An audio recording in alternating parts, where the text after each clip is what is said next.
Intercessões são mediações que realizamos em prol de outrem. De fato, só Cristo é o mediador entre Deus e os homens, como está na carta de São Paulo a Timóteo. O mediador entre Deus e os homens, Jesus Cristo, um homem. Por que ele é o mediador, o único mediador entre Deus e os homens? Porque ele é Deus e homem ao mesmo tempo. Ele tem natureza divina e humana. Então, por isso que São Paulo, ele escreve que Jesus é o único mediador. Mas, porque ele é Deus e homem. Mas existem os mediadores do mediador? Sim. Por isso nós temos as intercessões. Nós vamos ver isso. Certo? Entretanto, somos mediadores do mediador. O poder de intercessão mostra através da oração de súplica, de ação de graças, desagravo, petição, algo que se quer alcançar.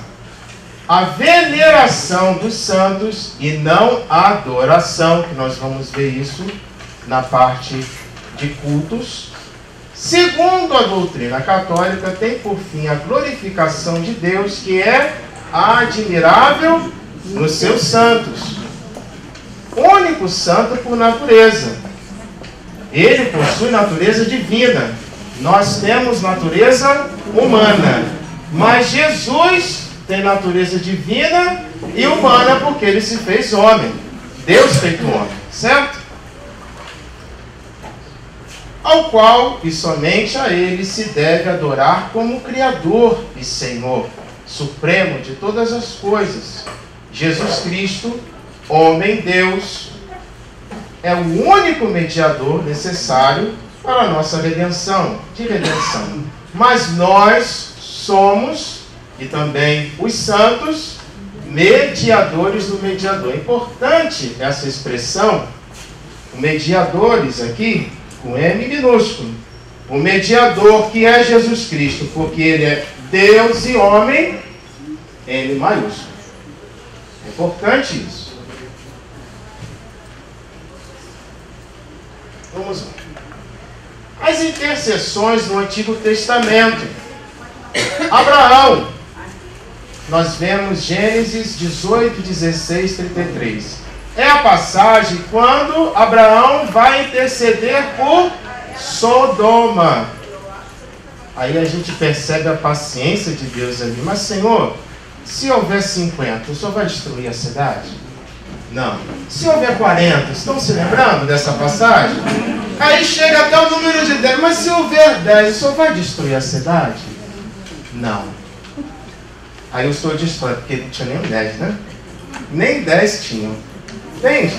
Mas ele vai intercedendo pela cidade? Vai. Olha só. Moisés, Êxodo 32, de 1 a 14. Quando Moisés sobe ao Monte Sinai para receber as tábuas da lei de Deus.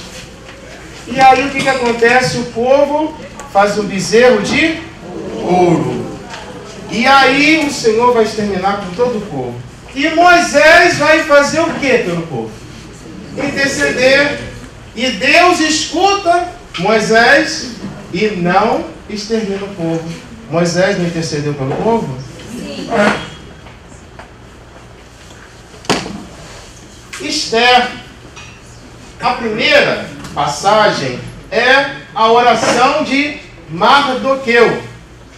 E depois a oração de Esther, que junto ao rei Assuero vai pedir pela sua vida e pela vida do povo. Ela está intercedendo pelo povo?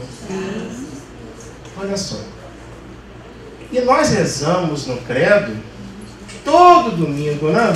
Creio na comunhão dos santos.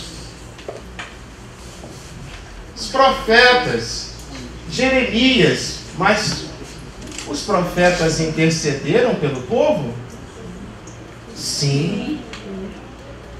Jeremias, nessa passagem, é chamada de queixa do profeta. Interessante essa passagem. Foi até o lema diaconal da minha ordenação, né? Seduziste-me, Senhor, e eu me deixei seduzir, né?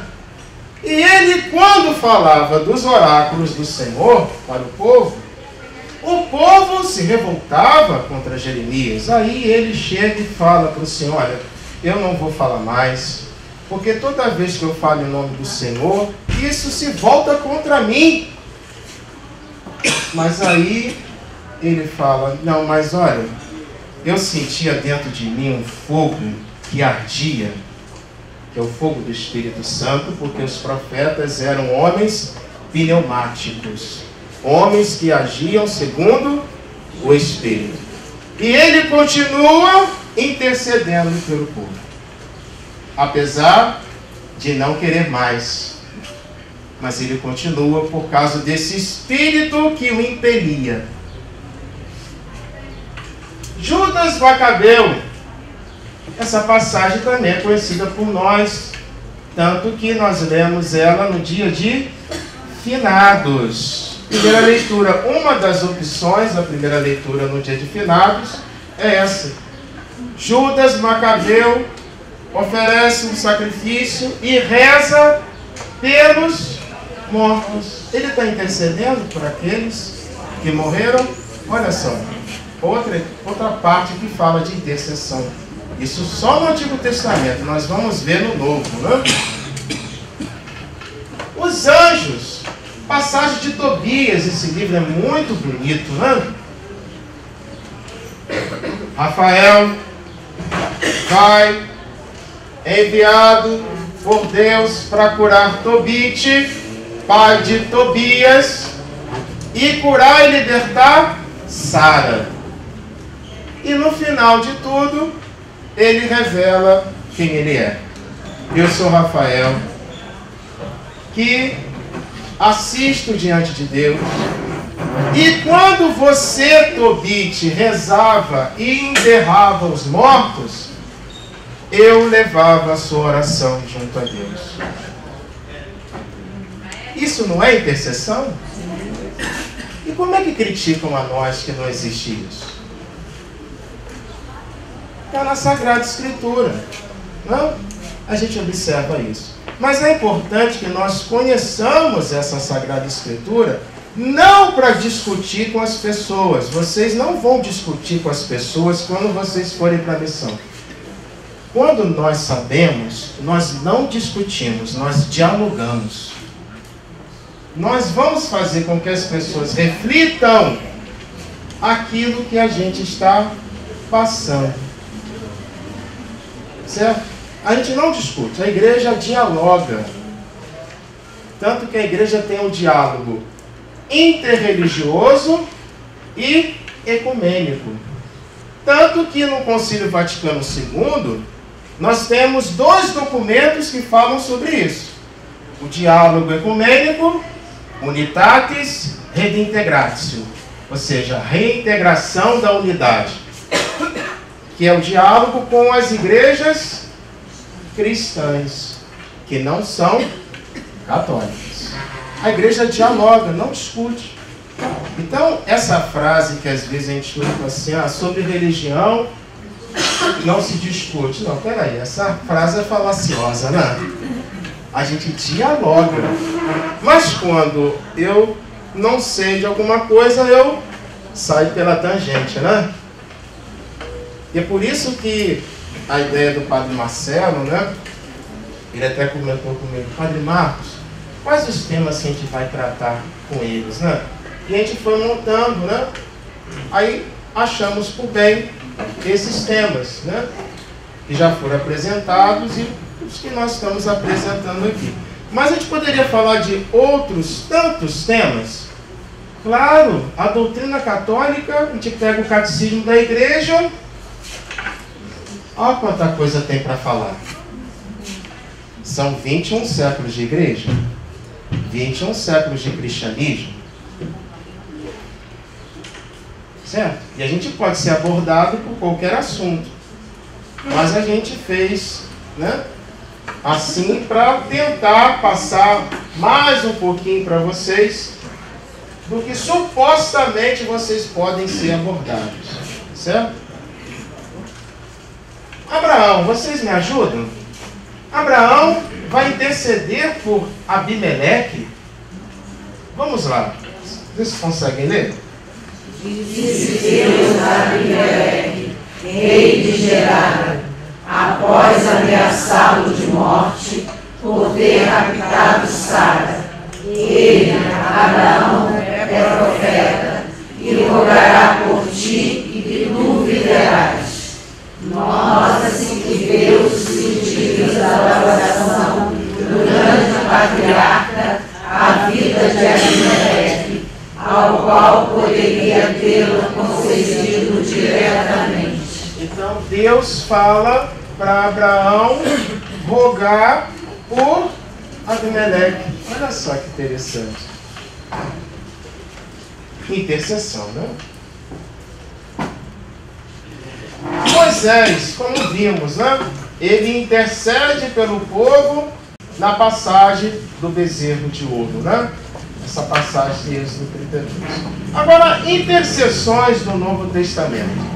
Mas antes de iniciarmos, até agora, a compreensão do que nós já falamos aqui, como é que está? Está boa? Está tranquila? Nós estamos caminhando juntos? Estamos? Em que marcha nós estamos? Na segunda? Na terceira? Não, é quando automático, né? Automático. São Pedro, São Paulo. Vamos lá. Vamos lá. Intercessões do Novo Testamento. Maria, advogada, auxiliadora, protetora, medianeira de todas as graças. Passagem clássica das bodas de Caná, né? Conhecida por todos nós, né? Maria intercede pelos noivos, pelo casal ali, né? Olha só que interessante. E Jesus atende a sua mãe, apesar de não ter chegado a sua hora que era a hora da cruz. Essa hora que ele está falando é a hora da cruz. Tanto que São João, de novo, vai falar na oração sacerdotal, que está no capítulo 17. Pai, chegou a hora. Olha que hora. João 2, João 17. Chegou a hora da paixão. Certo? Então Maria intercede. Ela é a grande intercessora, né? Com certeza. Cristo é também o nosso intercessor. São Paulo fala isso, 1 Timóteo 2, 4, 6. Os anjos também. A igreja intercede. Tanto que vocês mesmos falam com a gente, Padre, reza por mim. E a gente fala, reze por nós também, né? Papa Francisco pede toda hora. Quem sou eu para não pedir também? Né? Interessante. Vamos ver aqui no catecismo da nossa igreja, quando fala sobre as intercessões, né? Vocês trouxeram o catecismo? Excelente, né?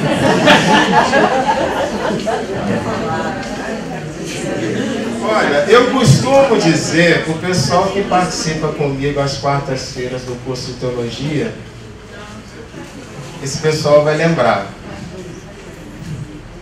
Nós católicos, numa mão a gente leva a Sagrada Escritura. Na outra mão, deixa eu mudar de mão aqui, você falou outra mão. O catecismo da igreja, certo? Eu quero saber de algum assunto.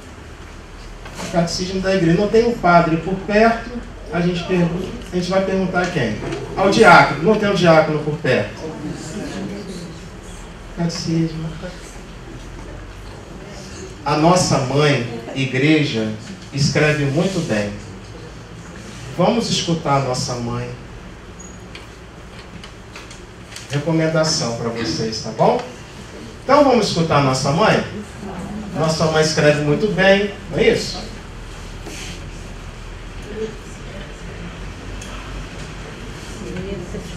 (1671). Vamos lá.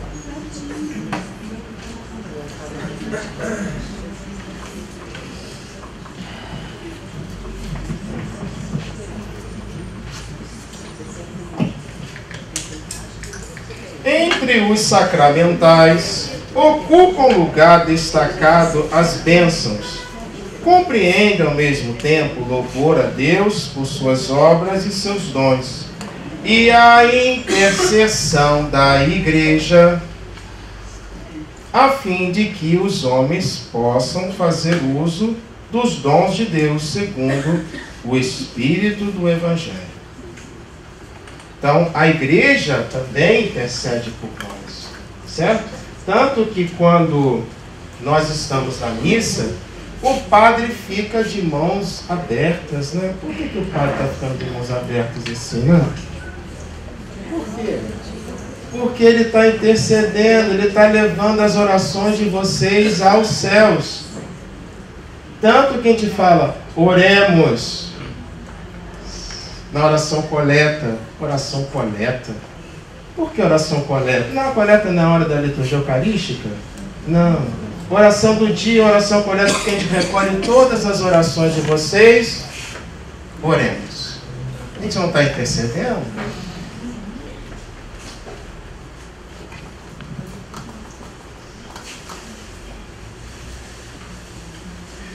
Maria nas bodas de Caná, já falamos. Agora vamos entrar no segundo ponto, que é sobre as imagens.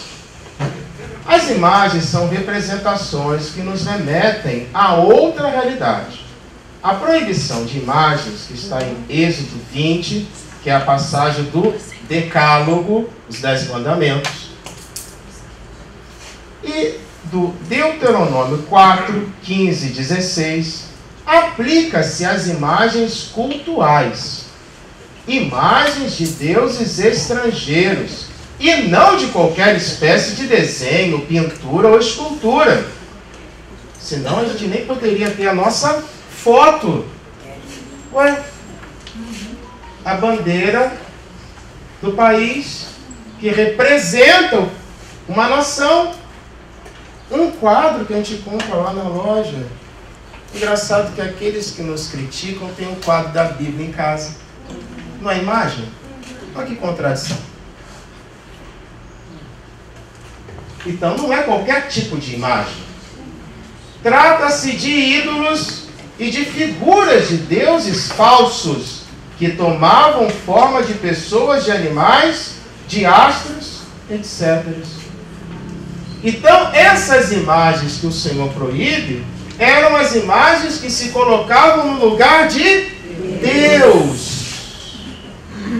Essa é a diferença básica. Mas nós vamos ver uma outra, né? No Novo Testamento, a palavra imagem é usada às vezes no sentido de expressão autêntica e adequada. Cristo é a imagem do Pai, do Deus invisível. E Jesus deixou o quê? No pano que cobriu ele morto. Ué, então Deus entrou em contradição? Não. Quando Verônica, a palavra Verônica, né, o nome significa verdadeira imagem, né? Vere icone, do latim, verdadeira imagem. Quando ela enxuga o rosto de Jesus, o que fica no pano? A imagem. Olha só.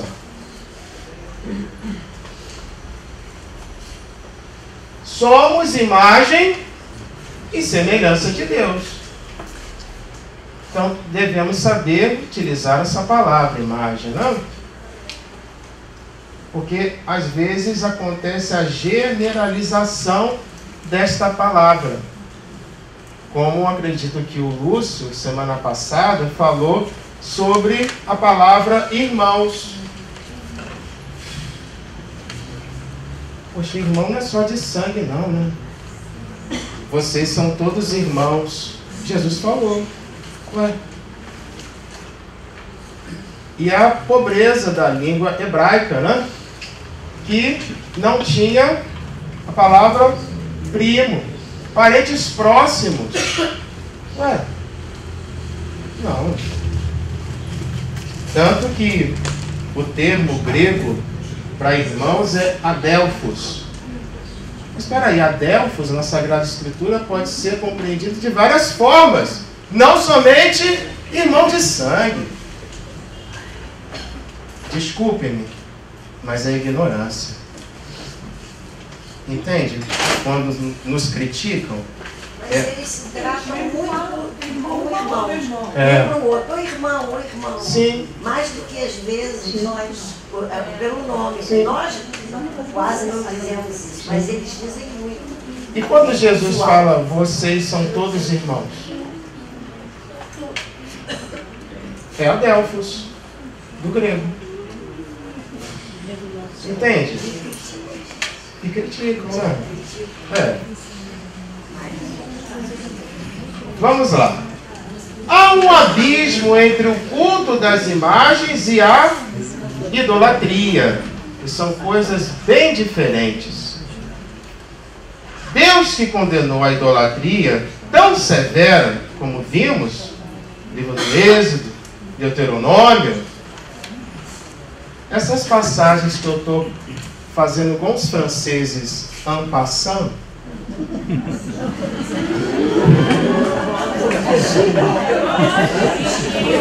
São Pedro, São Paulo. Vamos lá. En passant, vocês podem pegar em casa, tá bom? Para ler antes de começar a semana missionária, tá bom? Dever de casa do Padre Marcos, tá bom? Deus que condenou a idolatria tão severa e repetidamente mandou esculpir imagens. Olha só, Deus entrou em contradição de novo? Não. Claro que não. Ou é a gente que não está sabendo interpretar bem a Sagrada Escritura?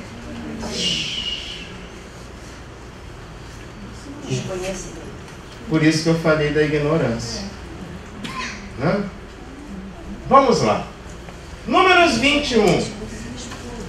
Serpente de bronze. Deus manda esculpir uma serpente de bronze. Mas peraí, uma hora ele fala para não fazer, outra hora ele fala para fazer. É ser humano que cai em contradição? Deus é Deus, né? Deus não é o ser humano. A segunda pessoa da Trindade se fez ser humano. Mas Deus é Deus. Deus não cai em contradição. Ele é a verdade. A sua lei é imutável. Então somos nós que não estamos sabendo compreendê-la.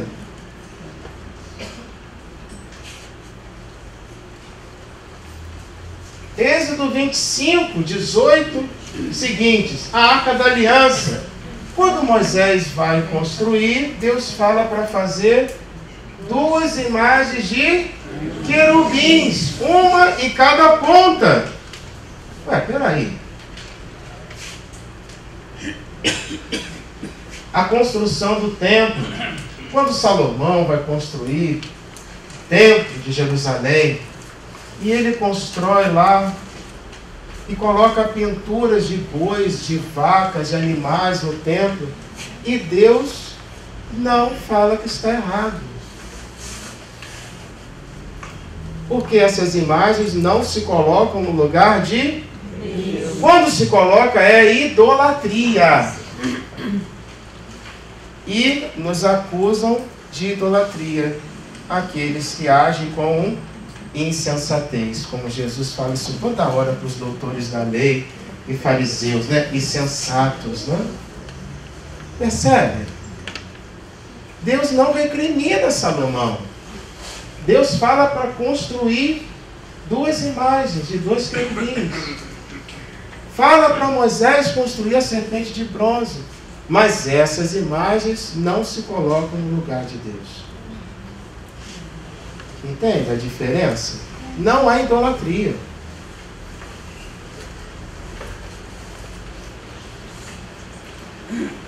Vocês podem ler essa parte? Uma coisa é imagem, outra é ídolo. Imagem de Jesus, de Maria, dos santos e anjos, o sudário e o pano que Verônica enxugou o rosto de Jesus.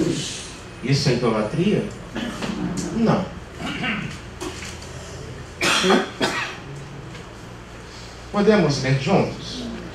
A idolatria foi, é e será sempre um gravíssimo pecado contra o primeiro mandamento, o que consiste em prestar culto de adoração a uma criatura, tomando-a por Deus. Percebe? Tomando-a por Deus. Aí sim é idolatria. Mas nós, quando veneramos as imagens, nós não estamos cometendo a idolatria. Venerar não é adorar.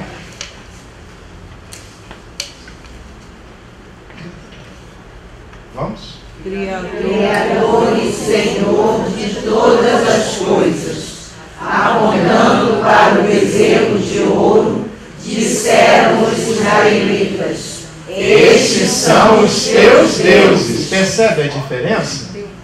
Esses são os teus deuses. Eles colocaram o bezerro de ouro no lugar de Deus. Isso é idolatria. Nós não fazemos isso.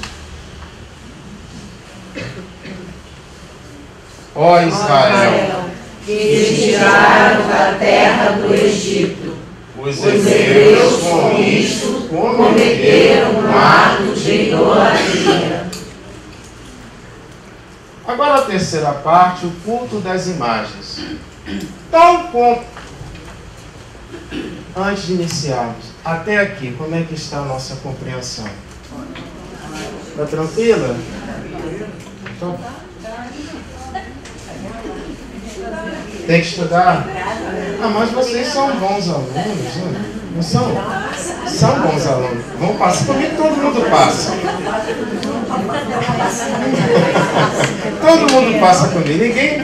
Eu já dei aula em outro lugar, ninguém ficava comigo. Né? A gente dá um jeito para passar também, né? Isso.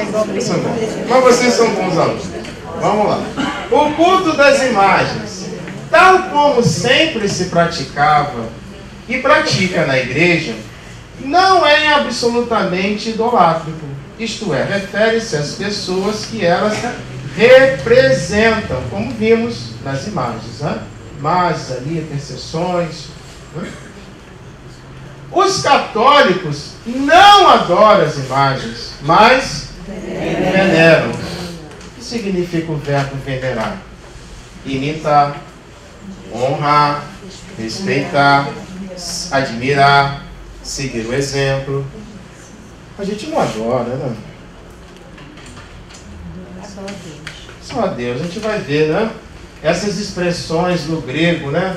O pessoal que vem às quartas-feiras, o pessoal já está cansado de ouvir o padre falando grego, hebraico, latim, essas coisas assim. Às vezes até eu te falo um pouquinho na missa, né? Como domingo passado eu falei sobre isso na missa. Culto de latria, hiperdulia e idolia. Aí eu até falei, isso é grego? É grego mesmo. Pode estar falando em grego? É grego. É grego mesmo. São expressões gregas, né? Latria, hiperdulia, idolia.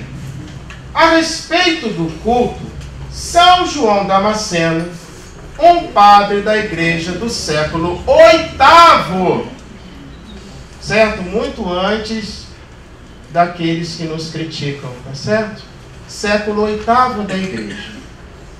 São João Damasceno fez a distinção em 3 tipos. Latria, a Deus, que significa adoração. Hiperdulia, a Virgem Maria, veneração. Idolia, aos santos e aos anjos, veneração. Os santos constituem também modelos a serem imitados, conforme diz São Paulo com toda a humildade: sede meus imitadores, como eu sou de Cristo. Alguns exegetas, alguns teólogos, né, quando vão estudar essa passagem que São Paulo fala, acham que São Paulo foi muito vaidoso, né? Sede meus imitadores, né? É porque ele tinha propriedade para falar isso. Para mim, viver é Cristo. E os santos são aqueles que procuraram imitar Cristo. Eu não sei se vocês conhecem uma obra chamada Imitação de Cristo, de Thomas Kempis, do século XIV, um cônego. Já ouviram falar? Imitação de Cristo? É isso que os santos fizeram. Por isso que São Paulo ele fala isso. E eu fiz questão de colocar com toda humildade, porque ele tinha propriedade para falar isso. Entende? Não foi vaidade de São Paulo.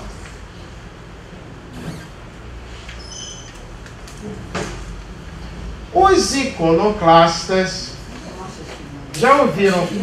Padre, isso é grego? É grego. É grego, né? Vem de ícone, do grego, imagem, né? Certo? Mas você já tinha escutado essa palavra? Já. Iconoclastas, né? Tá. Mas iconólatras, já tinham escutado? Não. Iconólatras não. Mas é grego? É grego também. Certo? Então vamos lá. Os iconoclastas, literalmente, quebradores das imagens que se opunham ao seu culto, foram condenados pelo Concílio de Nicéia II, em 787. O mesmo século de São João Damasceno, século VIII. O qual afirmava ser a veneração das imagens baseada na tradição católica.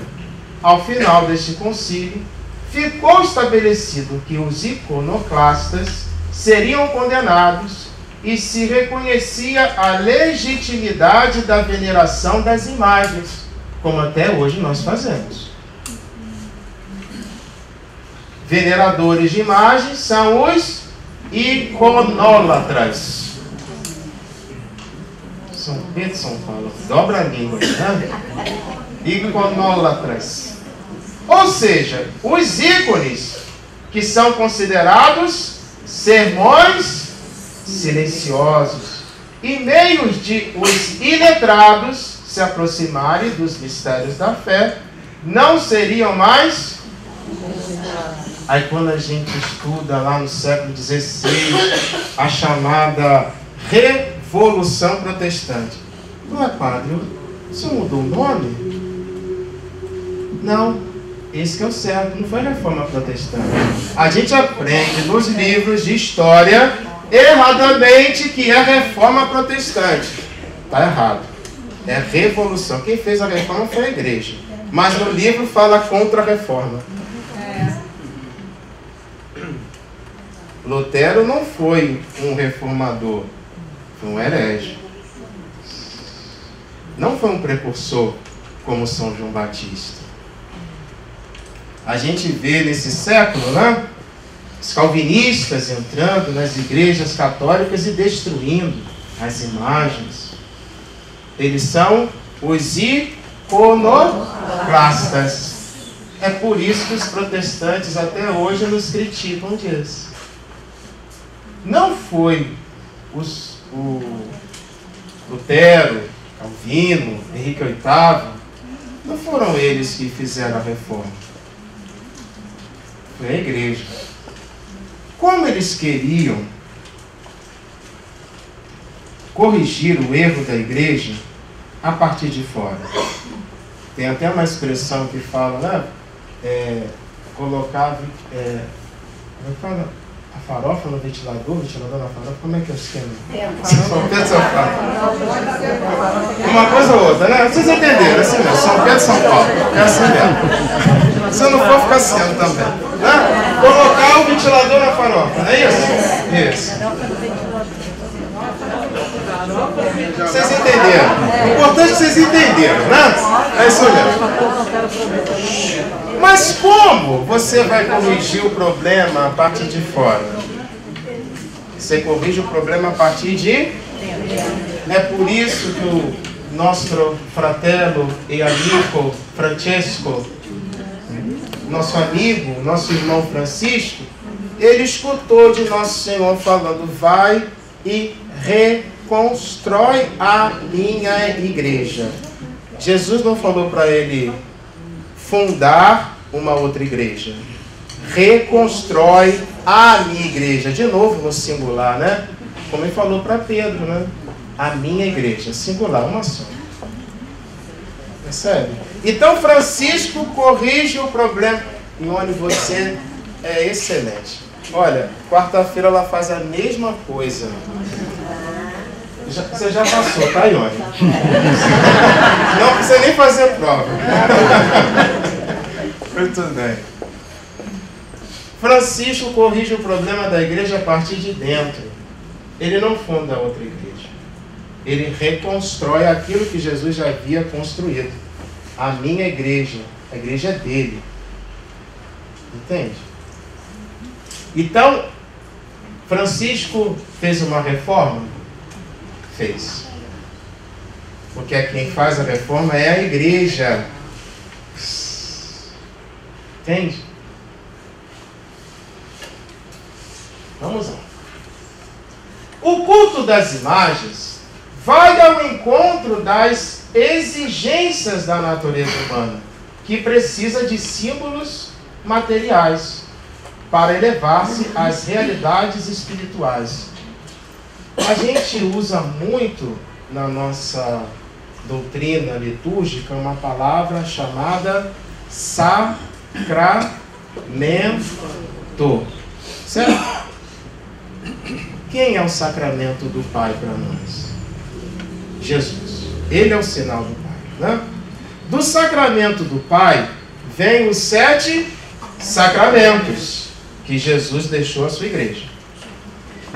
E dos sacramentos da igreja, os 7, ele confia, deixa, e daí vem também um outro sacramento, que é a igreja. Aí a gente pega a Numenigêncio, aí a gente pega a Gaudet Spes. Padre, isso é grego? Não, é latim. Documentos do Vaticano II. Vale a pena vocês lerem. O padre está falando isso é para motivá-los, tá bom? O padre falou lá, Gaudet Spes, Numenigêncio, Vaticano II, o último concílio da igreja. O 21º Concílio Ecumênico da Igreja, 1962 a 1965, século passado. Aí você vai ver nesses 2 documentos a própria igreja falando dela. A igreja é sacramento universal de salvação. Mas por que o padre está falando de sacramento? Porque Jesus se fez visível. Se fez homem, assumiu a nossa humanidade. Então, ele tem uma matéria, não é isso? E a nossa liturgia ela é rica em sinais. Já perceberam quantos sinais, símbolos tem na nossa liturgia? Deus se fez visível. Por isso que eu coloquei essa parte aqui, né? O culto das imagens vai ao encontro das exigências da natureza humana que precisa de símbolos. Tomé. Eu tenho que ver, peraí. Eu tenho que ver e tenho que tocar. Percebe? A necessidade humana. Por isso também Deus se fez homem. Visível. Veio ao nosso encontro.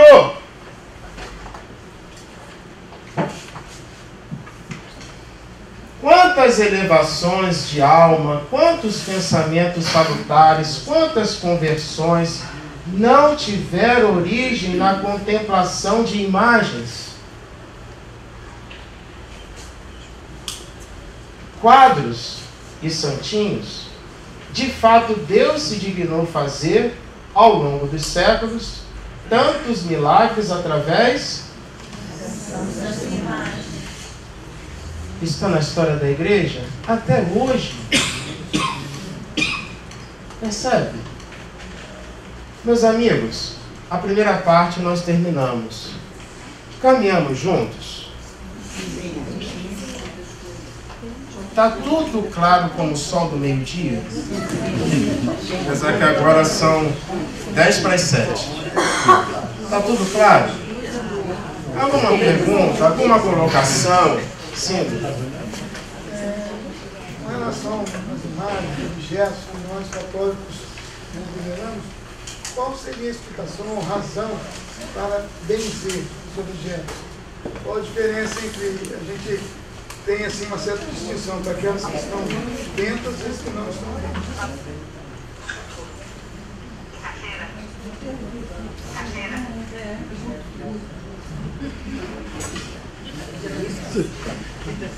São representações que nos remetem a outra realidade. Então, aquela pessoa é santa. Então, a gente procura também abençoar, pedir, Padre, abençoa aqui para mim, certo? Por isso, porque remete a uma outra realidade. Como símbolo também, remete a uma outra realidade. Sim, mas tem diferença então? Tem, né? Em que sentido? Eu estou falando, porque já perguntaram, eu estou testando pergunta. Ué, se você gosta de Maria, por que a imagem tem que estar dentro e não pode gostar tanto da imagem que não está dentro, por exemplo? Não, a gente pede para abençoar, certo? Abençoar é uma coisa, certo? A gente pede para abençoar. Padre, abençoa aqui para mim? Sim. Agora, por quê? Por causa disso. Porque remete a essa outra realidade. A humanidade que está se encaminhando para a divindade, a santidade. Então aquela pessoa não está na imagem, certo? Mas representa. Então se representa, diferentemente, por exemplo, de uma foto de um filho, a gente não vai pedir para abençoar, né? Geralmente as pessoas até pegam, né? Padre, abençoa aqui, que meu filho está precisando, vai passar por uma prova, vai, né? A gente até faz, né? Porque senão a pessoa vai falar assim, poxa, o padre não... Isso, padre, abençoa aqui a chave para mim da minha casa, né? A igreja, né, permite, tanto que tem o ritual das bênçãos, né? Tem um livro, né? Para tornar aquela imagem, aquele objeto, bento, certo? Abençoado. Por quê? A igreja, ela tem os sacramentais. A bênção é um sacramental. E o sacramental, ele tem por finalidade santificar toda a vida da pessoa. Então, se aquela imagem, ela remete a uma outra realidade, certo? Sobrenatural, a pessoa está caminhando para aquela realidade, como a gente fala, que nós somos a igreja militante, e estamos caminhando para a igreja triunfante. Então, nós pedimos a bênção. Nós pedimos para abençoar, para o Padre, benza aqui para mim, Padre, porque essa realidade me ajuda a chegar nessa igreja triunfante. É só pessoal, não que tenha, vamos dizer assim, valor, né? Eu posso venerar uma imagem sem ser abençoada da mesma É forma. costume nosso católico, né, de pedir ao padre para abençoar, certo? Porque até mesmo tem no ritual das bênçãos, né? Bênçãos de várias situações, circunstâncias. Então é costume nosso, certo? Porque, por exemplo, o terço dizem que quando ele arrebenta, você tem que pedir para ser bento de novo, né? Já aconteceu do meu arrebentar, eu emendar, manter o mesmo terço. Olha, eu nunca pedi para benzer de novo. Porque já foi abençoado, não precisa abençoar de novo, né? Certo? Apesar de que, eu não sei se eu vou conseguir sair daqui hoje, mas eu vou falar isso. O padre dá a bênção, mas só fica entre nós. Corta essa parte, tá bom? Na hora de editar, corta. Tá bom? O padre dá a bênção final na Santa Missa, não é isso? Mas aí o padre vai para a porta da igreja, o padre só não dá uma bênção aqui especial. Então, todo mundo recebeu a bênção no final da missa? exclusividade. Mas a bênção não foi para todo mundo. Mas é psicológico, na verdade. Isso é psicológico. Não precisa abençoar de novo. Entende? Não. Vamos seguir o ensinamento da igreja, né? Tá bom? Tá? Guto, ficou respondido? Tá bom? Você pode voltar aquela última frase ali dos milagres lá? Qual? A última. A última? Aonde a gente parou? É.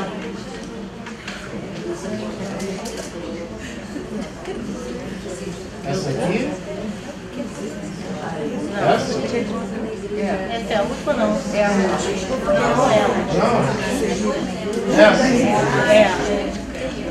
Essa? Deus se dignou fazer ao longo dos séculos tantos milagres através das santas. Ah, tá. Tá bom? Você tem uma pergunta. Isso, qual a pergunta? As imagens perto, o que deve fazer com elas? Não as estão lá? A gente pode. Entrega na igreja? A gente pode entregar na igreja, pode pedir também a pessoa para restaurar, né? Há certas igrejas também que tem o chamado velódromo. Já ouviram? Não. Já ouviram e já viram um velódromo? Não. Padre, isso é grego? É grego também, né? Velódromo, né? É um lugar onde a gente coloca ali, acende as velas, coloca terço, às vezes rebentado, imagem, né? E algumas igrejas existem, né? Aqui não tem. Não, mas é por isso que eu estou falando, se vocês já viram e já ouviram falar desse nome, né? Sim. O que faz com uma imagem quebrada? É o que eu falei. A gente pode pedir para restaurar, a gente pode deixar na igreja, no velório, certo? A igreja procura restaurar, já viu? Quebrou, restaura, por quê? Porque remete a essa outra realidade, já foi abençoada, né? A gente não vai fazer daquela imagem ali qualquer coisa depois, né? Com respeito também, né? Certo? Mas aqui não tem, né? Providência. Vou falar com o Padre Marcelo. Então. Se a imagem não tiver abençoada pelo padre, ela não vai ter nenhum valor? Mas é costume nosso, como eu falei, pedir para que o padre abençoe, né? Porque tem no ritual das bênçãos, porque remete a essa outra realidade, como eu falei. Claro que tem valor, certo? Você vai falar, não, então não posso rezar diante dessa imagem. Claro que pode, mas é costume a gente pedir para abençoar, por causa dessa realidade que nos remete, tá bom? E por causa que é um sacramental também que a igreja utiliza, né? Que é a bênção.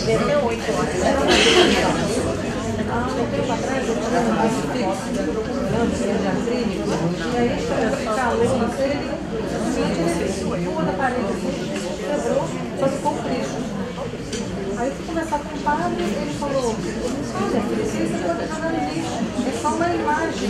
Não faça isso, a gente já falou isso. Né? Eu tenho até hoje lá em casa dentro da Bíblia, São Cristo, ele falou assim, então você coloca ele numa cruz. São Pedro, São Paulo, não foi só não. Tá? Aí eu guardei ele na minha Bíblia, não esquecer. Então, São Paulo fala pra gente avaliar tudo e ficar com aquilo que é só viável, que é bom, tá certo? Filtre tudo e fique com aquilo que é somente bom. São Paulo fala isso, tá bom? Eu não falo. Faça o que o Padre Marco falou, tá bom?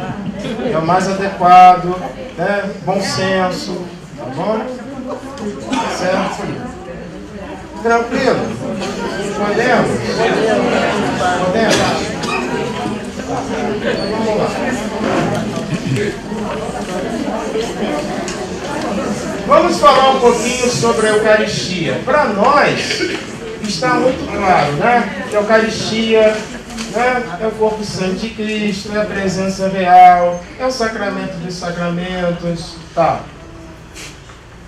Mas vocês já perceberam na oração eucarística segunda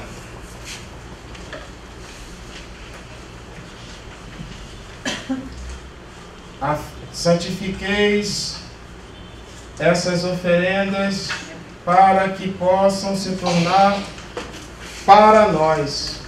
Ué, para nós. Porque nem para todos é a Eucaristia. É sério, na oração Eucarística segunda está lá. Para que se tornem para nós. Nunca perceberam isso? Quando o padre reza a oração Eucarística segunda? É que vocês estão tão compenetrados, eu entendo, né? Aquele momento, né? Eucaristia, de oração, todo mundo ali já está, né? Aí passa assim, né? Mas é porque vocês já estão, né? Num grau elevado, eu entendo, é isso mesmo. Né? Para nós. Porque para outros não é. A igreja é sábia, né? Como São João 23 dizia: Mater et magistra est ecclesia. A igreja é mãe e mestra. Vamos lá.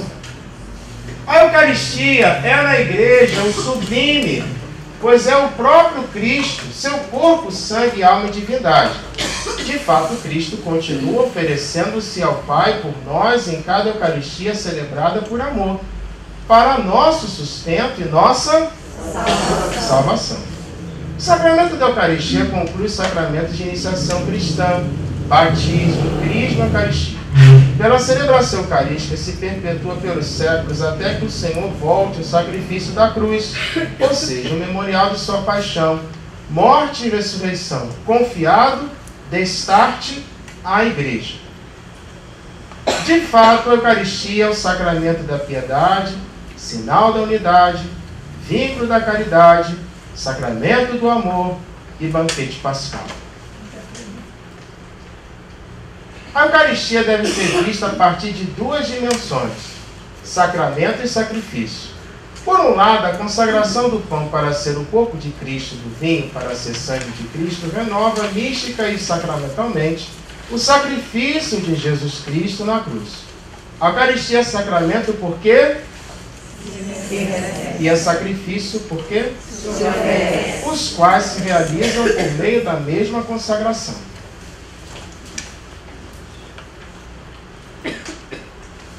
O Concílio de Trento, que foi o concílio que combateu a Revolução Protestante do século XVI, vai nos dizer, podemos ler juntos? A Eucaristia é o sacramento de que oferece pão e vinho, Jesus Cristo está verdadeira, real e substancialmente presente com o seu corpo, o seu sangue, a sua alma e a sua divindade, o Cristo todo para nosso alimento espiritual.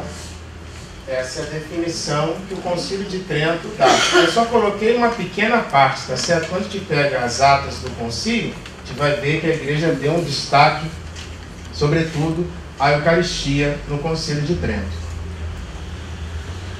A palavra Eucaristia e os seus nomes. A palavra Eucaristia vem do grego, que significa ação de graças. Eucaristia. Eu acho que no material de vocês não foi assim. Porque na hora que eu fui imprimir, mas não tá direitinho não. Separado. Tá separado, né? Então depois vocês... porque no meu computador tem a fonte grega, né? Aí quando eu escrevi no grego... Isso. Então é assim, né? Tá bom? Tá bom? Aí quando eu fui imprimir numa outra impressora, aí por causa da configuração não saiu direito. Tá bom? Porém, a riqueza inesgotável desse sacramento exprime-se nos diversos nomes que lhe são dados. Podemos juntos? Ceia do Senhor, fração do pão, Assembleia Eucarística, memorial da paixão e da ressurreição do Senhor, santa e divina liturgia, santo sacrifício, santíssimo sacramento, porque é o sacramento dos sacramentos, comunhão e santa missa. Tá certo. Vamos lá. Até agora tá tranquilo? Até agora tá tranquilo, né? Mas vai... vocês vão ver. Vamos lá. Até agora tá tudo bem. As figuras da Eucaristia no Antigo Testamento.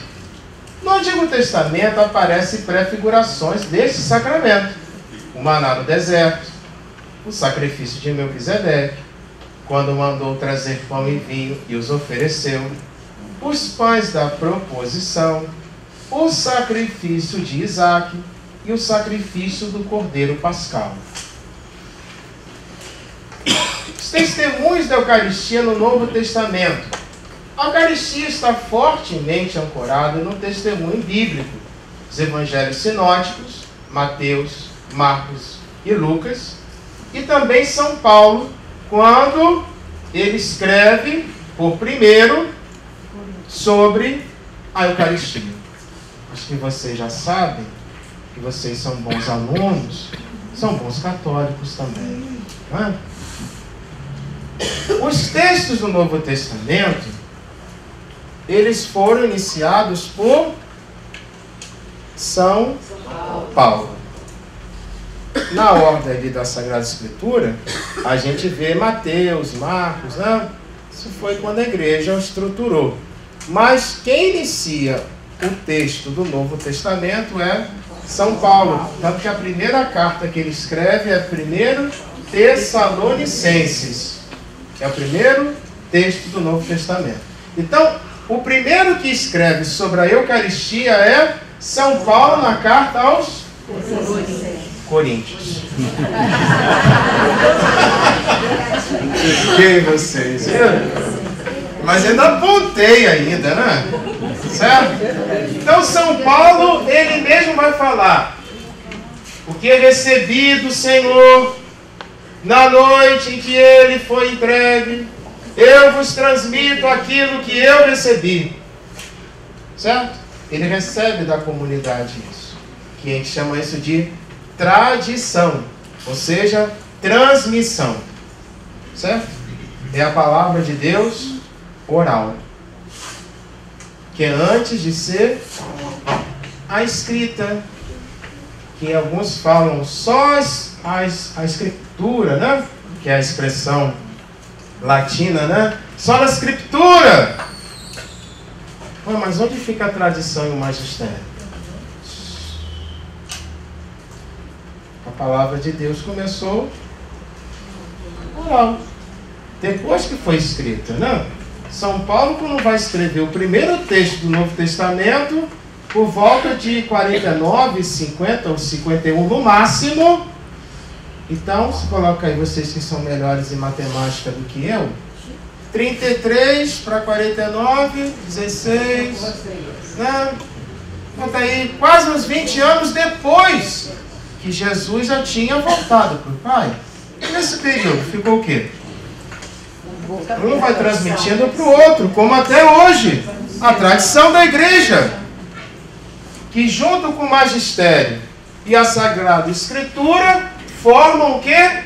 O Depositum Fidei, o depósito da fé. Certo? Como fala um documento do Concílio Vaticano II. Vamos lá. Relatam a instituição da Eucaristia e seu sentido profundo. O apóstolo João não relata a instituição da Eucaristia, mas em seu evangelho escreve o discurso de Jesus sobre o pão da vida na sinagoga de Cafarnaum. E também João vai escrever sobre o lava-pés, João 13, que está no contexto ali da Eucaristia, certo?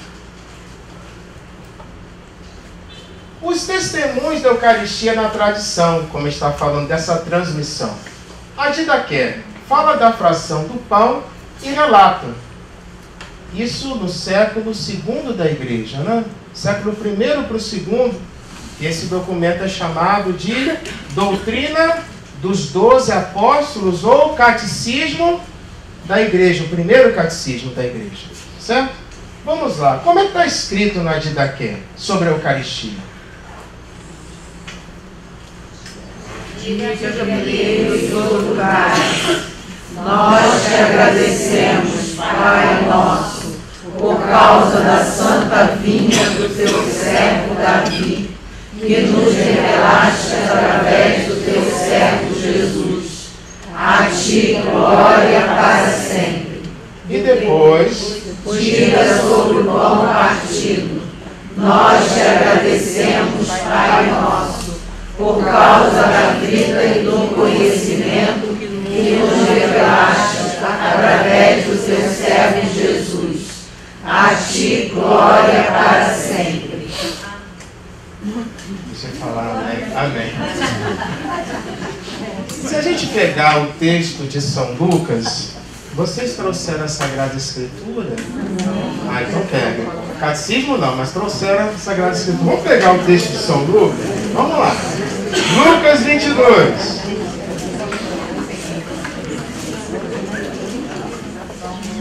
Vamos lá.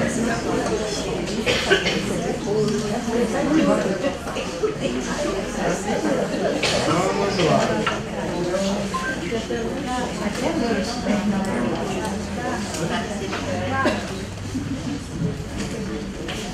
Lucas 22, só um minutinho. São Pedro, São Paulo. 22 mesmo. 22, isso. Aqui na parte, olha só. Lucas 22, 17. Pegando o cálice, deu graças e disse: tomai, este é o cálice, e distribuí-o entre vós. Pois vos digo, já não tornarei a beber do fruto da videira até que venha o reino de Deus. Tomou em seguida o pão e, depois de ter dado graças, partiu e deu-lhe, dizendo: isto é meu corpo, que é dado por vós, fazer isto em memória de mim. Percebe que Jesus pegou primeiro o cálice e depois o pão. Como depois, na Didaqué, também segue isso, porque era do rito judaico. Certo? Nós temos que entender que Jesus é judeu. E o judeu, ele pensa diferente de nós que somos latinos, né? Jesus não pediu para o Pai, ou ele foi abençoar o pão e o vinho. Ele deu graças. É diferente. Por quê? Porque o judeu já entende que tudo que vem de Deus já está abençoado. Não precisa abençoar, Guto. Entende? Mas nós pensamos diferente. Padre, abençoa aqui para mim. Vamos abençoar os alimentos para a gente almoçar, né? Mas tudo já vem de Deus, né? Como é que a gente pede para abençoar? Tudo é dom de Deus, tudo é graça de Deus. Por isso Jesus não abençoa. Jesus agradece. Que a gente chama isso de veracá, que é a expressão hebraica. Padre, isso é grego? Não, agora é hebraico. Né? Beracá, que é a oração de bênção, de louvor e ação de graças. Por isso Jesus deu graça. E Eucaristia significa ação de graças. Olha só que bonitinho, né? Que gracinha. Né? Vamos lá.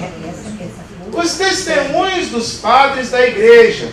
Santo Inácio de Antioquia, ele fala que a Eucaristia é remédio de imortalidade, antídoto não para a morte, mas para a vida eterna em Jesus Cristo. É a carne de nosso Salvador Jesus Cristo. Qual é o século de Santo Inácio de Antioquia, padre? Primeiro século. Vamos lá. São Justino. A Eucaristia é a carne e o sangue daquele mesmo Jesus. Qual é o século de São Justino? Segundo. Santo Irineu. Pela palavra de Deus, o vinho e o pão se tornam corpo e sangue de Cristo. Qual é o século de Santo Irineu? Segundo. Peguei vocês de novo, né? Vocês são espertinhos, mas eu também. Vamos lá. Mas vocês percebem a riqueza já depois dos apóstolos, certo? Vieram os padres da igreja. Primeiro, segundo, que sucederam os apóstolos. Essa mesma fé a gente professa hoje? Sim. Percebe? São Cirilo de Alexandria. A Eucaristia é o corpo de Cristo e esse corpo vivifica os que dele participam. Qual é o século de São Cirilo de Alexandria? Não? Século V. Século V da igreja. Bispo de Alexandria. Santo Ambrósio. Eucaristia. Foi verdadeira a carne de Cristo crucificado e sepultado.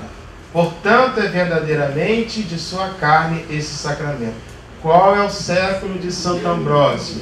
Século IV para o V. Ele que batiza Santo Agostinho.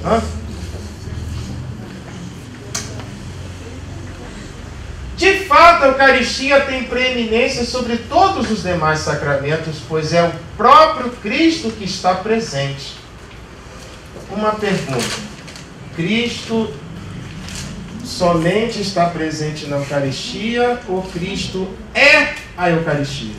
É a Eucaristia. Viu como é que vocês são bons? Isto é o meu corpo. Isto é o meu sangue. É. Não simboliza. É. Ele está afirmando, a verdade não mente. Os outros 6 sacramentos se ligam à Sagrada Eucaristia e a ela se ordenam.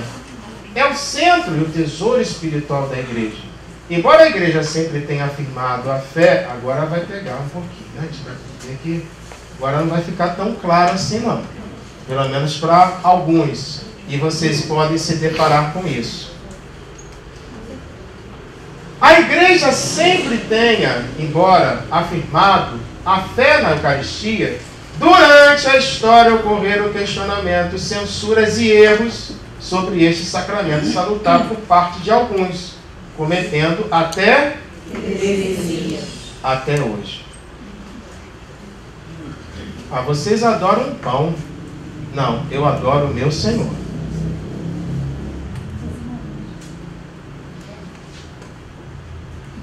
Sendo todas combatidas com correspondentes condenações dogmáticas.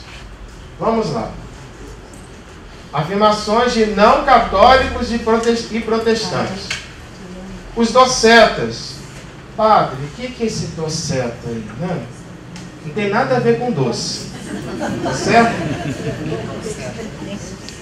O verbo grego dokeu significa parece ser.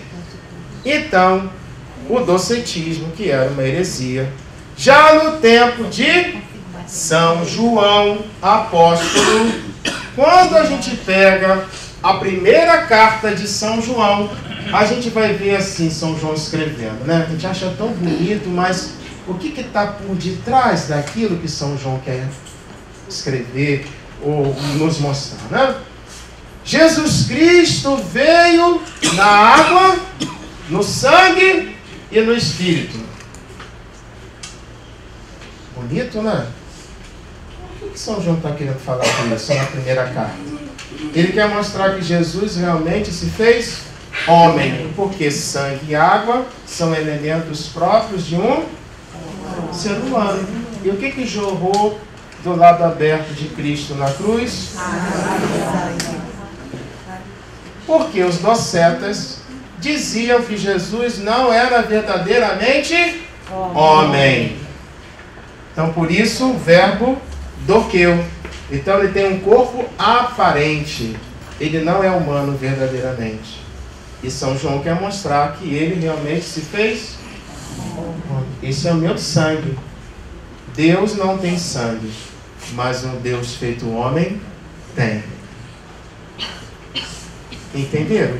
Esse que está por detrás. Ele está combatendo o docetismo já no século I. São João. Os gnósticos, né? Os gnósticos, gnosis, conhecimento, é grego. É grego também. Né? E aí eles vão falar que o corpo é mau e o espírito é bom. Mas espera aí. Quem criou o corpo também não criou o espírito? Sim. E ele viu que era muito bom, né? Está lá no livro do Gênesis. Espera aí. Então, os gnósticos diziam que o espírito, a alma, são bons, mas a matéria é má. Então Jesus não assumiu a nossa humanidade. Olha só o problema. É Ele que atualiza. É Ele que torna presente o mistério. Por isso é mistério da fé. Não é só recordar algo do passado. É Jesus que está falando naquela hora. Isto é o meu corpo. Como se nós estivéssemos na última ceia. Entende? Então, como podeis fazer da memória um sacrifício? Isso são palavras de Lutero, século XVI. Na Eucaristia está ao mesmo tempo a substância do pão e do vinho, juntamente com o corpo e o sangue de Cristo, que ele chama isso de empanação. Mas na transubstanciação não estão mais a substância do pão e do vinho, mas do corpo e do sangue. Por isso que Jesus fala, isto é o meu corpo, isto é o meu sangue. Não é empanação. Santo Tomás de Aquino foi sábio, não é à toa que ele é doutor angélico, né? E doutor da igreja. Transubstanciação. Os acidentes permanecem, mas a substância do pão e do vinho já mudou. Por isso é corpo, por isso é sangue. Mais interessante, quando São Tomás vai falar sobre a Eucaristia na Suma Teológica, ele fala de uma maneira tão bonita, né? Mas espera aí, isso não é antropofagismo? O que é isso? Comer carne humana. É grego também, de novo, né? Antropofagismo. Comer carne humana. A gente come a carne de Cristo e o sangue, mas através do pão e do vinho. Por isso, o meu corpo, a minha carne é verdadeira comida. E o meu sangue, isso é bonito quando a gente vê Santo Tomás explicando na sua teologia. É lindo. Jesus tomou aqui, como eles pensaram, não, a gente vai comer carne humana? Como é que a gente vai comer a carne desse homem, beber o sangue desse homem? Aí eles se escandalizaram, não foi isso? João 6, quando Jesus faz aquele discurso sobre o pão da vida na sinagoga de Cafarnaum, como a gente viu aqui, Jesus utiliza as espécies do pão e do vinho, e isso é meu corpo, isso é meu sangue. Por isso a minha carne é verdadeira comida e meu sangue é verdadeira bebida. E não é empanação. E aí Lutero fala que a missa é uma piedade. Olha só, Vera, e era um padre, né? Era um padre. Né? Avaliar tudo e ficar só com aquilo que é bom. Certo? Resposta da igreja. Vamos ler juntos? De fato, a Eucaristia é a ação de graças do louvor ao Pai. É memorial sacrificial de Cristo, seu corpo, e presença real de Cristo, pelo poder da sua palavra esmola de novo, mas torna-se presente sob forma de vítima imolada. Não é sacrifício autônomo, mas essencialmente ligado à cruz, pois na cruz foi cruenta e na missa de maneira incruenta.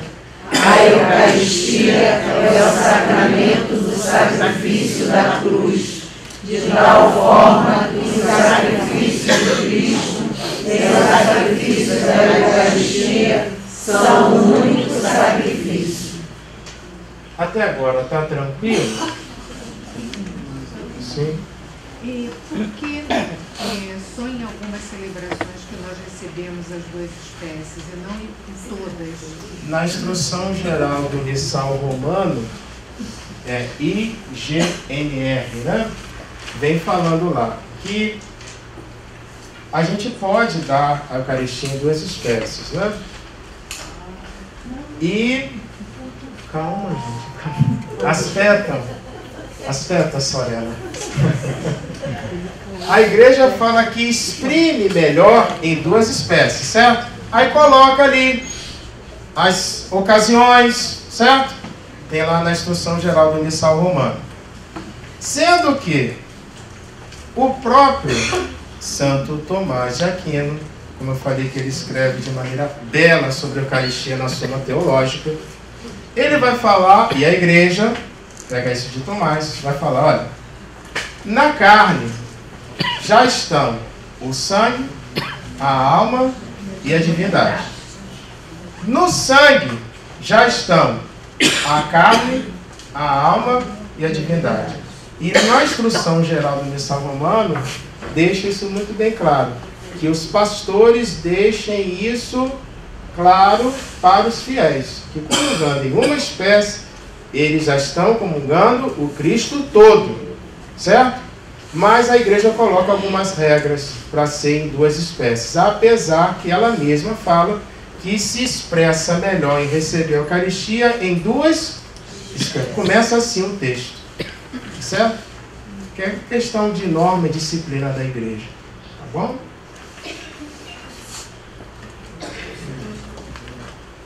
Podemos andar? Está quase terminando, tá bom? Matéria, forma e ministro do sacramento da Eucaristia. Matéria é o pão de trigo não fermentado e vinho de videira com acréscimo de algumas gotas de água. Tanto que é bonito, né? Quando a gente prepara o cálice, né?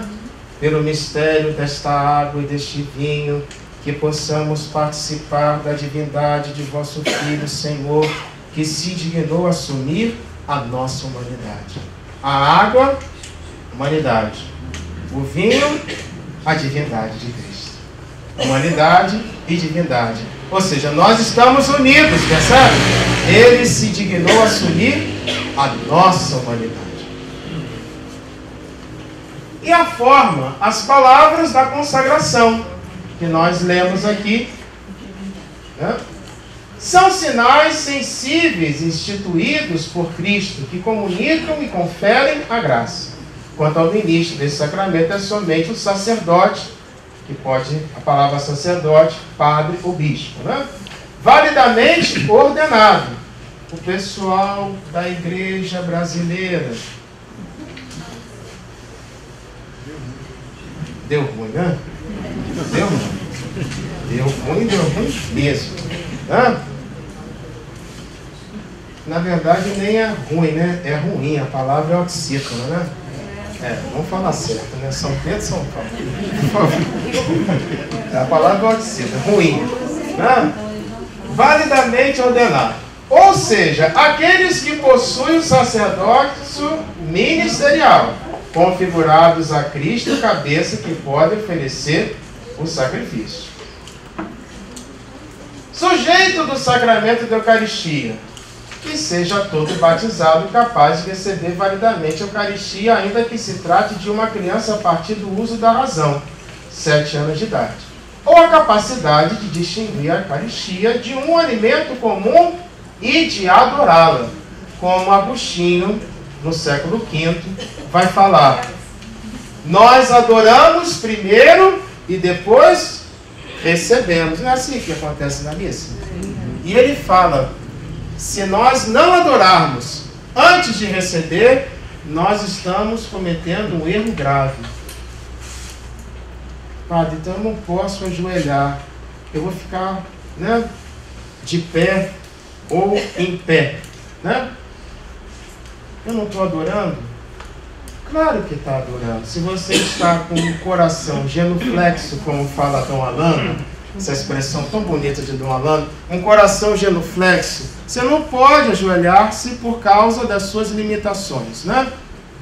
Corpo. Às vezes a pessoa está, né, problema, está tomando remédio, é idosa, né, também. Mas o coração genuflexo.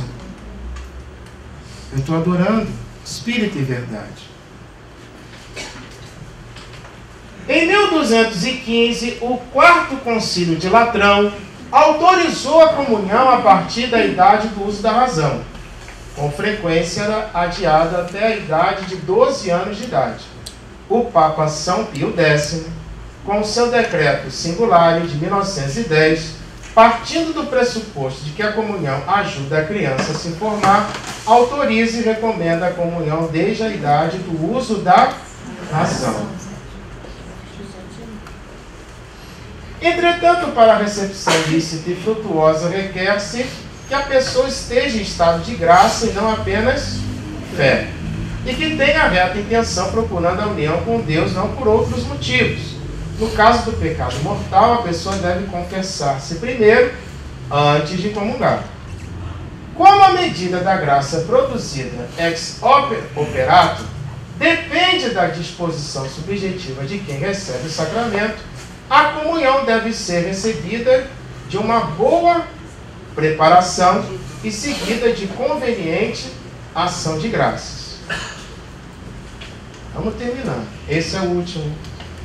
A necessidade e as finalidades do sacramento da Eucaristia. Podemos ler juntos, já que é o último? Vamos lá. A necessidade de receber esse sacramento pode-se entender pelas próprias palavras de Jesus. Se não comerdes a carne do Filho do Homem e não beberdes o seu sangue, não tereis a vida em vós. A Eucaristia é indispensável para a nossa união com Deus e para a nossa salvação. A Eucaristia tem por finalidade 4 dimensões: latrística, ou seja, adoração, eucarística, ação de graças, propiciatória, reparação e impetratória, petição. Meus amigos, 1h30 que nós estamos aqui, eu pretendia terminar mais ou menos nesse horário. Até aqui, nós terminamos. Eu vou passar um vídeo para vocês de 3 minutos, tá bom? Rapidinho, sobre a Eucaristia, que é o milagre de Lanciano, né? Muito bonito, por sinal, que aconteceu no século VII da Igreja, né? Você vai ver. Até agora, tudo que a gente falou aqui sobre a Eucaristia, alguns problemas que nós vimos, né? Que vocês podem encontrar pela frente. Como é que está essa compreensão sobre a Eucaristia? Vocês viram aqui alguma coisa que vocês não conheciam? Muitas? O senhor falou aí da igreja brasileira, né? Quando foi criada a igreja brasileira, foi um bispo, né, católico, bispo de Maura. Sim. Ele era ordenado pela igreja católica. Os padres que ele ordenou, que ele impunha as mãos, eram padres? Não, porque ele foi suspenso de ordem, né? Então, não pode fazer isso. Sempre né? fiquei com essa dúvida. Não pode. Mas antes da saída dele? Antes da saída, sim. Antes de ele cometer esse grave erro, né? Sim, porque ele estava em comunhão com o Papa, com a Igreja, né? Mas depois que essa comunhão foi rompida, houve uma cisão, não.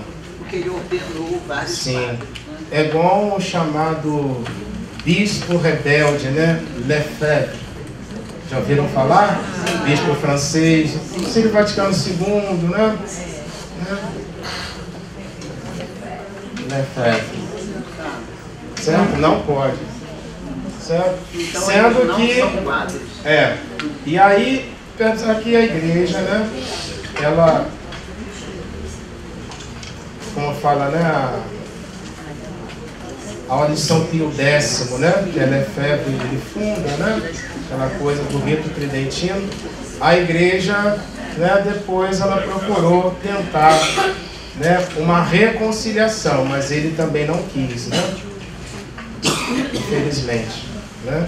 Apesar de que no ano da misericórdia o Papa Francisco permitiu, né? Que os bispos, os padres ali, também dessa congregação, né, do São Pio X, eles atendessem o sacramento da confissão, né?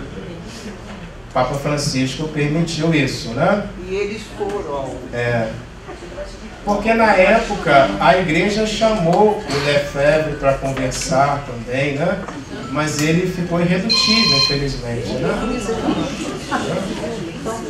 Mas quando você é suspenso de ordem, como aconteceu, né? Exatamente. É inválido. Tudo é inválido que ele fez, né? E o que eles fazem aqui, né? Porque eles não estão em comunhão com Roma, com o Papa, né? Porque é Pedro que garante a unidade da igreja, né? É Pedro que nos confirma na fé. Jesus disse isso, né? Confirma teus irmãos, apacenta as minhas ovelhas. Lucas 22, João 21, né? Então você tem que estar em unidade com o Santo Padre. Se você não está, a gente fala isso, que isso é uma apostasia. É um cisma, certo? Uma ruptura, né? Certo?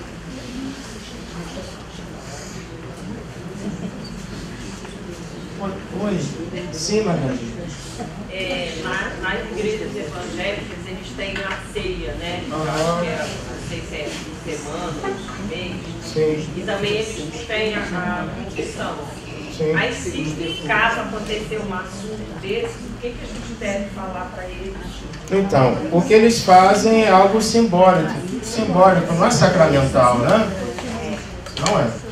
E o sacramento, Jesus, da confissão, ele já deixou a sua igreja, né? João 20, né? Ele já ressuscitado, ele disse, né? Ele confiou o ministério da misericórdia à sua igreja, ele confiou todos os 7 sacramentos à sua igreja, né? Então, é bonito quando a gente vê, por exemplo, Santo Agostinho falando sobre os sacramentos também. Ele vai falar que quando a igreja celebra a Eucaristia, é Cristo que celebra a Eucaristia. Quando a igreja perdoa os pecados, é Cristo que está perdoando. Ele fala isso dos 7 sacramentos. Então, é Cristo que continua agindo na sua igreja, como ele fez desde o início, mas por meio dos seus ministros. Porque nós agimos na pessoa de Cristo, e persona Christi, né? Tanto que tem uma expressão latina que fala isso, né? Sacerdos aute Christus est. O sacerdote é outro Cristo. Entende? Então, vocês quando beijam a mão do Padre Marcos, não é simplesmente porque é o Marcos. É Cristo. É o sacerdócio dele que está em mim. Entende? Mas é ele que continua a fazer tudo. Por isso ele fala, fazer isto em memória de mim. Olha só que bonito. É ele que está fazendo. Vocês nunca perceberam isso? Não é o Padre Marcos, não. O Padre Marcos é só um instrumento, né?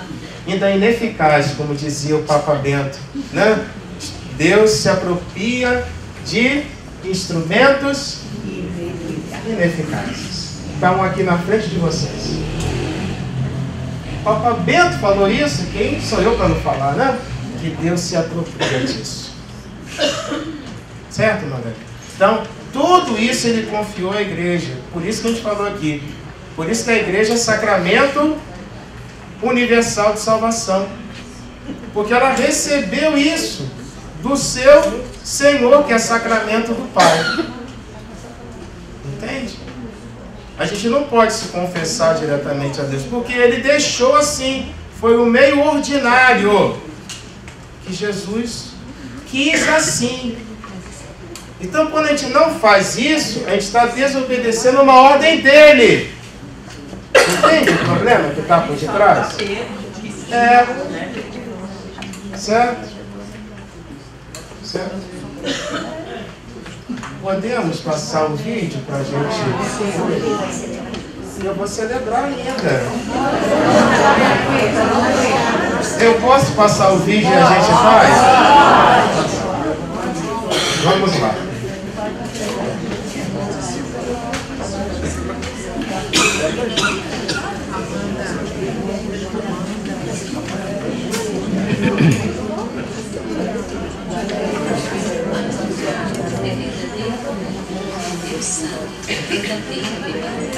Quem experimentar viver do meu sangue permanece em mim e eu nele.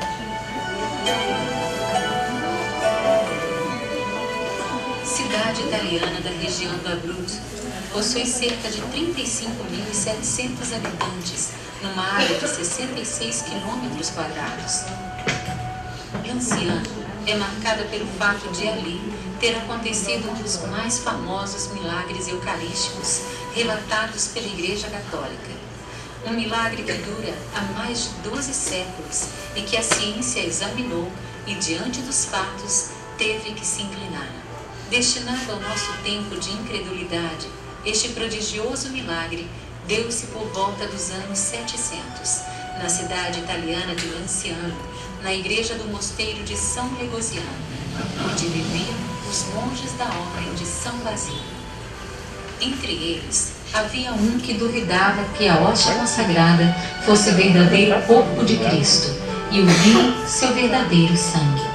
Mas a graça divina nunca o abandonou, fazendo-o orar continuamente para que esse insidioso espinho saísse do seu coração.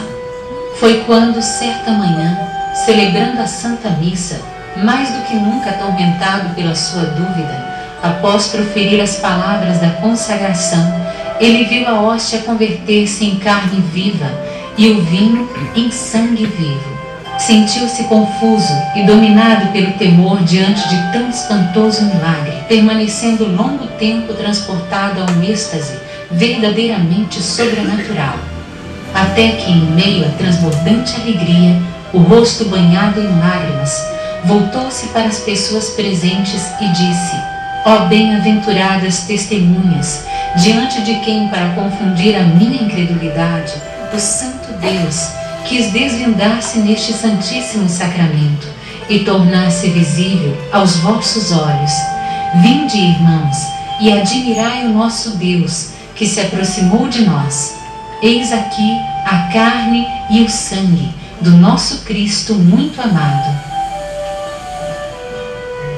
Aos reconhecimentos eclesiásticos do milagre, a partir de 1574, veio juntar-se o pronunciamento da ciência moderna através de minuciosas e rigorosas provas de laboratório. Após alguns meses de trabalho, exatamente a 4 de março de 1971, os pesquisadores publicaram um relatório contendo o resultado das análises. A carne é verdadeira carne, o sangue é verdadeiro sangue. A carne é do tecido muscular do coração. Carne e sangue são do mesmo tipo sanguíneo, AB, e pertencem à espécie humana. No sangue foram encontradas todas as características do sangue de uma pessoa viva. A conservação da carne e do sangue, deixados em estado natural por 12 séculos e expostos à ação de agentes físicos, atmosféricos e biológicos, constitui um fenômeno extraordinário. Quem come a minha carne e bebe o meu sangue tem a vida eterna, e eu o ressuscitarei no último dia.